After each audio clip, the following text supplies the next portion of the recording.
Subscribe to our YouTube channel. Press the bell icon to receive the notifications. Like and share our videos. नमस्कार. आजच्या Friday फिनटॉक मध्ये मी तुम्हा सर्वांचं स्वागत करते. माझ्याबरोबर आहेत मिस्टर उन्मेष देशमुख.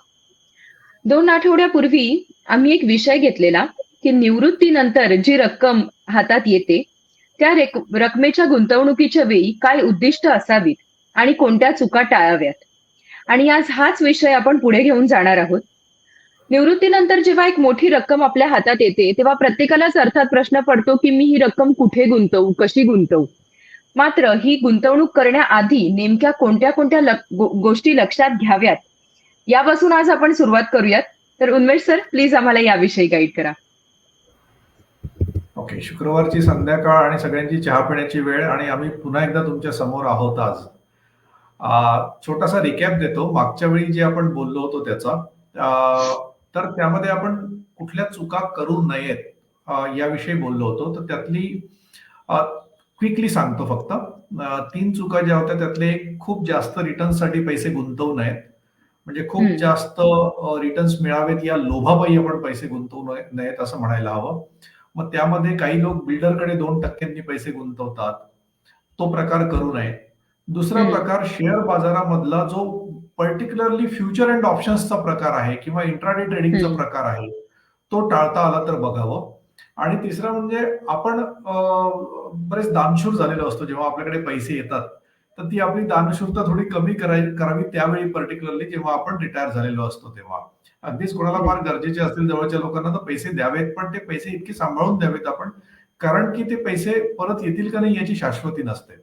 तर या चुका आपण टाळाव्यात. हा झाला मागच्या याचा रिकॅप. आता जे पैसे आपल्या हातामध्ये आले त्या पैशांची गुंतवणूक आपण कशी करावी, तर त्यासाठी मी 4 फॅक्टर्स सांगणार आहे आणि त्या 4 फॅक्टर्स ला कन्सिडर करून आपण ती गुंतवणूक करायला हवी असं मला वाटतं. त्यातलं सगळ्यात पहिला आणि महत्वाचा फॅक्टर आहे तो म्हणजे लिक्विडिटी. आपल्या हातामध्ये आलेले पैसे हे गुंतवणूक केल्यानंतर आपल्याला गरजेसाठी कधी पण उपलब्ध असायला हवेत. म्हणजे कधी पण आपल्याला काढता यायला हवेत कुठल्याही इमर्जन्सीसाठी. पर्टिक्युलरली या इमर्जन्सीज थोड्याशा हेल्थ स्वरूपाच्या जनरली असू शकतात रिटायरमेंट नंतर. तर त्यासाठी हा पैसा आपल्या हाताशी असायला हवा. लिक्विडिटी आहे याचा अर्थ तो खर्च करायचा आहे असं नाहीये, पण ते प्रोडक्ट असं असावं की ज्यातून आपण शक्यतो पैसा काढू शकलो पाहिजे. तर लिक्विडिटी हा महत्वाचा मुद्दा आहे. दुसरा मुद्दा आहे तो म्हणजे प्रिन्सिपल प्रोटेक्शन. प्रिन्सिपल प्रोटेक्शन म्हणजे काय, की मी जे पैसे गुंतवतोय ते पैसे माझी जी गुंतवलेली रक्कम आहे ती अबाधित राहायला हवी. आणि यात मग 2 प्रकार येतात. एक तर आपण गुंतवणुकीचा जो कालावधी असतो, म्हणजे वयाच्या 58 वर्षी रिटायर झाल्यानंतर पुढचा 20 वर्षांचा गुंतवणुकीचा कालावधी असू शकतो, 30 वर्षांचा असू शकतो. या कालावधीमध्ये आपली जी अमाऊंट आहे ती प्रोटेक्ट झालेली असायला हवी. ज्या गुंतवणुकीमध्ये आपण पैसे टाकतो त्यात ती फार कमी जास्त होता कामा नये आणि ती बुडता तर कामा नयेच नाही. तर हा एक मुद्दा झाला प्रिन्सिपल प्रोटेक्शनचा. दुसरा एक मुद्दा प्रिन्सिपल प्रोटेक्शनचा जो आहे की मला लेट्स से 50 लाख रुपये मिळाले, ते 50 लाख रुपये मी गुंतवले आणि ते गुंतवलेले जे 50 लाख रुपये आहेत ते मला माझ्या वारसांना पण द्यायचे. अशा वेळी माझ्या आयुष्याच्या शेवटी पण ती रक्कम 50 लाख रुपयांची जी प्रिन्सिपल आहे ती प्रिन्सिपल कायम राहिली पाहिजे आणि माझे जे 25-30 वर्ष आहेत ते वरच्या इंटरेस्ट वरती निघाले पाहिजेत. तर प्रिन्सिपल प्रोटेक्शनचे हे 2 भाग मला वाटतं कन्सिडर करावेत आपण गुंतवणूक करताना. तिसरा जो भाग आहे तो अर्थात जोखीम किती घ्यायची हा भाग आहे. तर गुंतवणुकीचे मुख्यत्वे 2 प्रकार आहेत. आता ज्या प्रकारच्या गुंतवणुकी होतात त्याच्यामध्ये एक आहे इक्विटी म्हणजे शेअर बाजाराशी निगडित असणारे इन्स्ट्रुमेंट्स आणि दुसरा आहे डेट म्हणजे शेअर बाजाराशी निगडित नसणारे इन्स्ट्रुमेंट्स, जसं बॉन्ड्स असतील किंवा एफडीज असतील या प्रकारचे.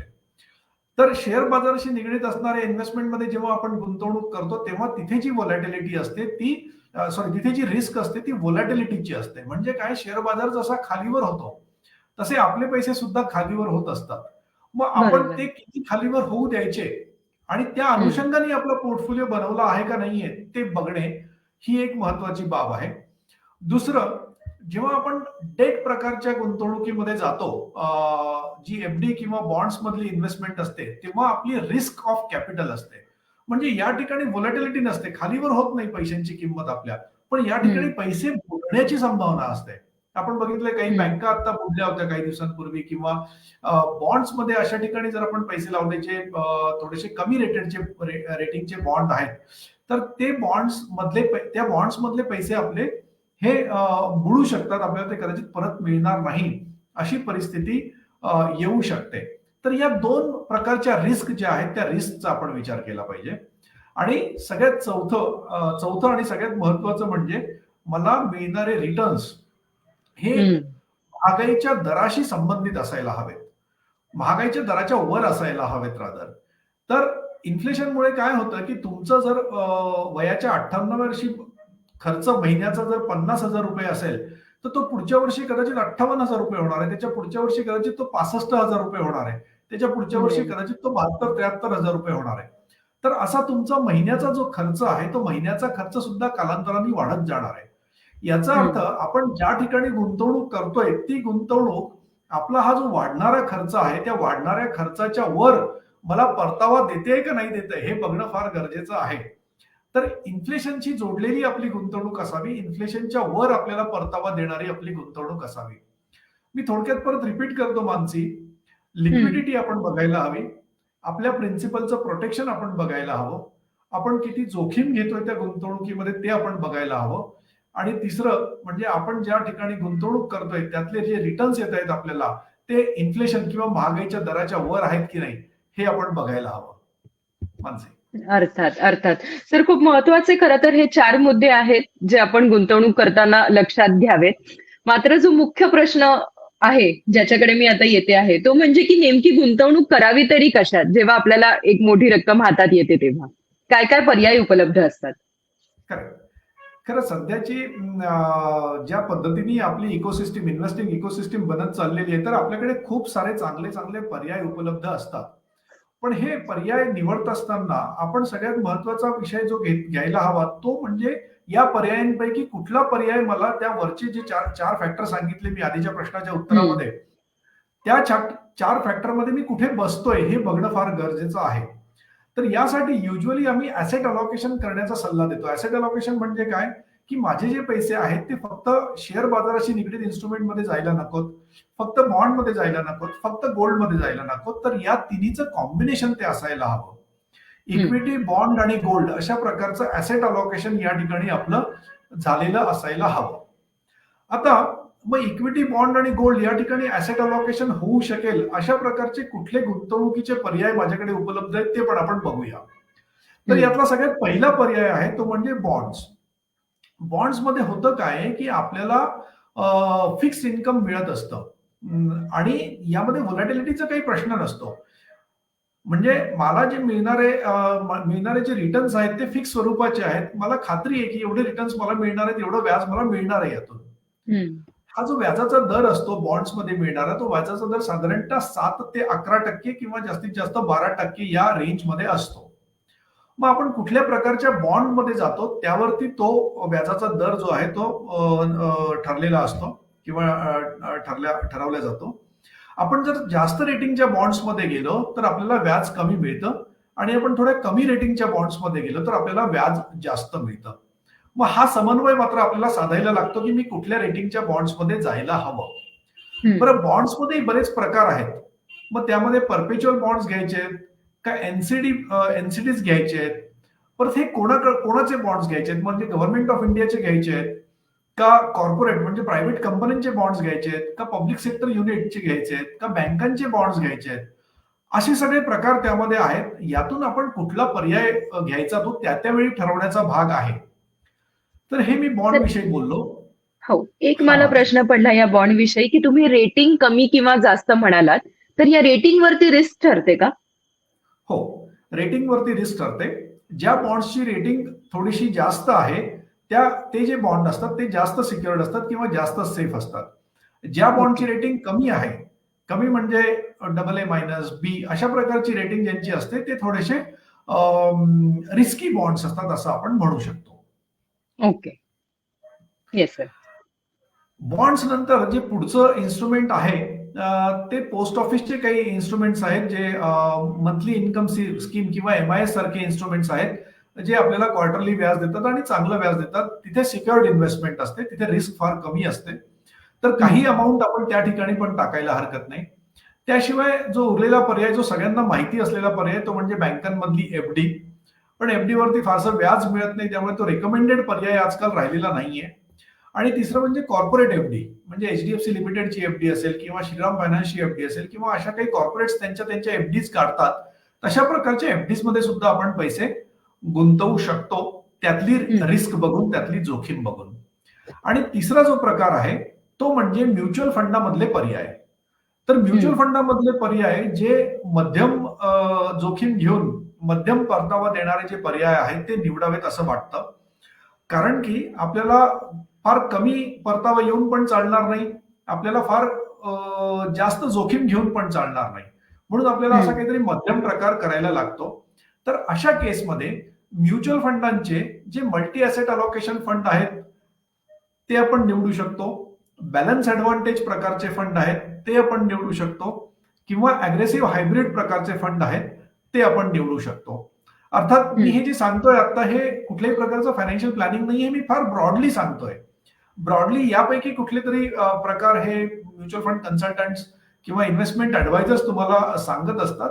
हे किंवा यात कुठेतरी डेट प्रकार, म्हणजे आपण जे बॉन्डचा प्रकार बघितला तो म्युच्युअल फंड मध्ये सुद्धा असतो, त्याचं थोडंसं पोर्शन याच्यामध्ये टाकलं जातं.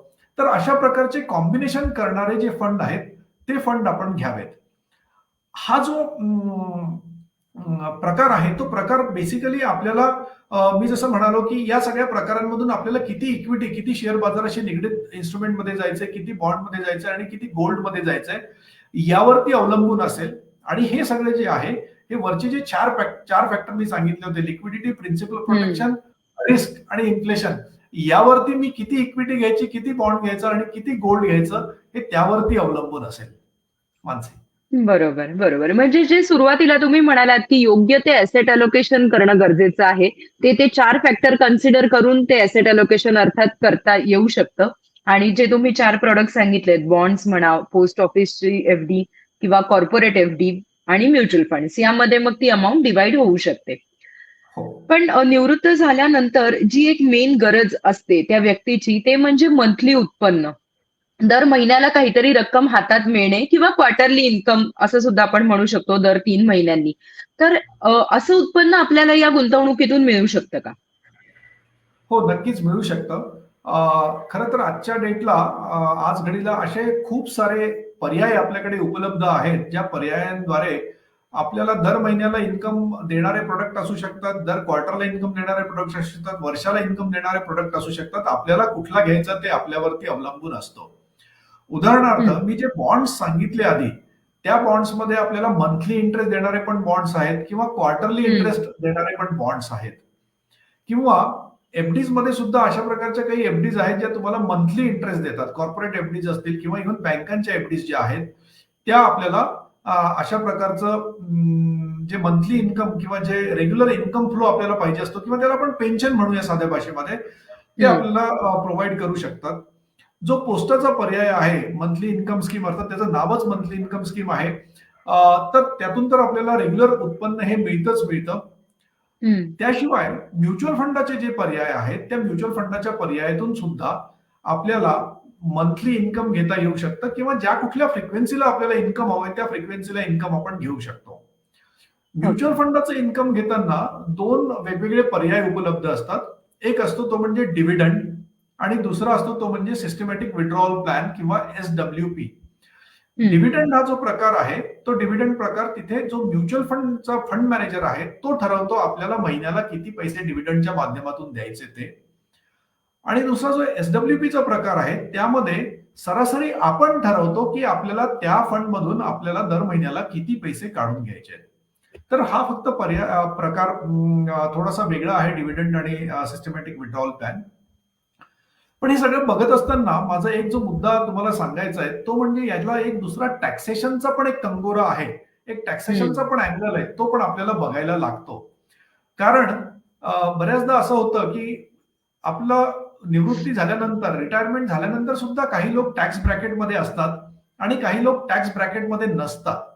तर आता या ठिकाणी सुद्धा तो एक मोठा फरक आम्हाला करायला लागतो की जे लोक टॅक्स ब्रॅकेटमध्ये आहेत त्यांच्यासाठी कुठले इन्स्ट्रुमेंट निवडायचे आणि जे लोक बरोबर. टॅक्स ब्रॅकेटमध्ये नाही आहेत त्यांच्यासाठी कुठले इन्स्ट्रुमेंट निवडायचे.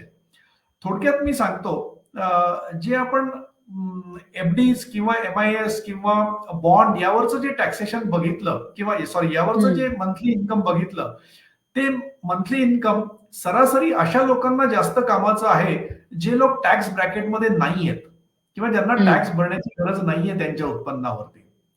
आणि इव्हन डिव्हिडंड सुद्धा त्यांच्यासाठीच कामाचं आहे, कारण डिव्हिडंडचं टॅक्सेशन सुद्धा हे एखाद्या बॉन्डच्या इंटरेस्टच्या इन्कम सारखंच आहे किंवा एफडीच्या इंटरेस्टच्या इन्कम सारखंच आहे. तर डिव्हिडंड आपण त्याच्यातच गृहीत धरूया. दुसरा जो पर्याय आहे तो म्हणजे जे लोक टॅक्स ब्रॅकेटमध्ये आहेत, ज्यांचं निवृत्ती वेतन 5 लाखाच्या वर चाललंय किंवा कुठल्या ना कुठल्या माध्यमातून त्यांना 5 लाख रुपयांच्या वर पैसे वर्षाला मिळत आहेत आणि त्यांचे जे टॅक्स ब्रॅकेट आहेत ते 10%, 15%, 20% अशा याच्या वरच्या लेवलचे आहेत.